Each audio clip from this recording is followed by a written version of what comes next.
முத்தழகு சீரியல்ல நாளைக்கு என்ன நடக்க போகுதுன்னு பார்க்கலாம். வீட்டுக்கு வந்திருக்காங்கன்ற விஷயத்த அஞ்சலி ரெஜினாக்கு ஃபோன் பண்ணி சொல்றாங்க. ரெஜினா சொல்றாங்க, ஐயோ அவளை இப்படியே விட்டா போச்சுடி, இங்கே தங்கிட போறா அப்படின்னு ஸ்வேதா அம்மா ஃபோன் பண்ணி பேசுறாங்க. ஸ்வேதா அம்மா வீட்டுக்கு வந்த உடனே முத்தழக பார்த்த உடனே திட்டுறாங்க. நீ தான் பக்கத்துல இருக்காத, அது பாவம்னு சொன்னேன்ல, அப்படி இருந்தும் நீ ஏன் முத்தழகு குழந்தைய தூக்கிட்டு தெரியற அப்படின்னு சொல்லி ஸ்வேதாக்கும் குழந்தைக்கும் திருஷ்டி பட்டிருக்கும், கோயில் சுத்தி போடணும் அப்படின்லாம் பேசுறாங்க. இதை கேட்ட உடனே ஸ்வேதா திட்டுறாங்க, நீலாம் ஒரு அம்மாவா? நிற மாசமா இருந்தேன், என்னை விட்டுட்டு நீ கோயிலுக்கு போயிட்ட, என்னமோ எனக்கு நல்லது நடக்க போகுதுன்னு சொல்லி. ஆனா எனக்கு என்ன நடந்துச்சு? நான் வலிக்கு விழுந்து எப்படி வலியால துடிச்சேன் தெரியுமா?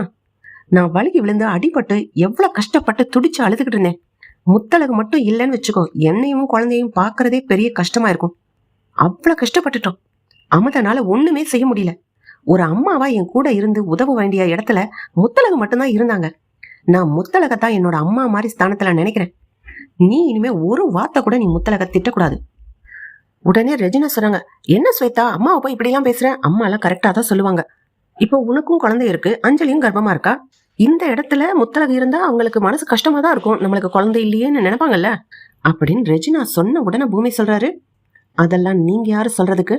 நானும் முத்தழகும் எங்களுக்கு விருப்பப்படும் போது குழந்தைய பெத்துக்குருவோம் அப்படின்னு பூமி கோவப்படும் போது ஸ்வேதாவும் சொல்லிடுறாங்க. போதும் நிறுத்துங்க, யாரும் முத்தழக பத்தி குறை சொல்ல தேவையில்லை. நான் அடிபட்டு நான் கீழே விழுந்து கஷ்டப்பட்டுட்டு இருக்கும் போது முத்தழகு மட்டும்தான் வந்து உதவி பண்ணினாங்க. அந்த நேரத்துல உதவி பண்றதுக்கு யாருமே இல்லையே. பேச்சியத்த கோயிலுக்கு போயிட்டாங்க.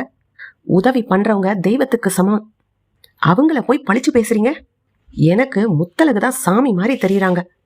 அவங்க கொடுத்த தைரியத்துலதான் என்னால சுகப்பிரசவமா பிள்ளைய பெத்துக்கிற முடிஞ்சிச்சு. கடைசி நேரத்துல பிரசவத்துல எவ்வளவு கஷ்டம் இருந்துச்சு தெரியுமா அப்படின்னு சொல்லும் போது ஸ்வேதாவோட அம்மா சொல்றாங்க, இதுக்குத்தான் சீமந்த தப்ப முத்தழகு இருக்க வேண்டாம்னு நான் சொன்னேன்.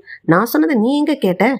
ஆமா, நீ சொல்ற மாதிரியே இருக்கட்டும், ஆனா முத்தழகு இந்த வீட்டுல இல்லாதப்பதானே நான் கீழே விழுந்தேன்.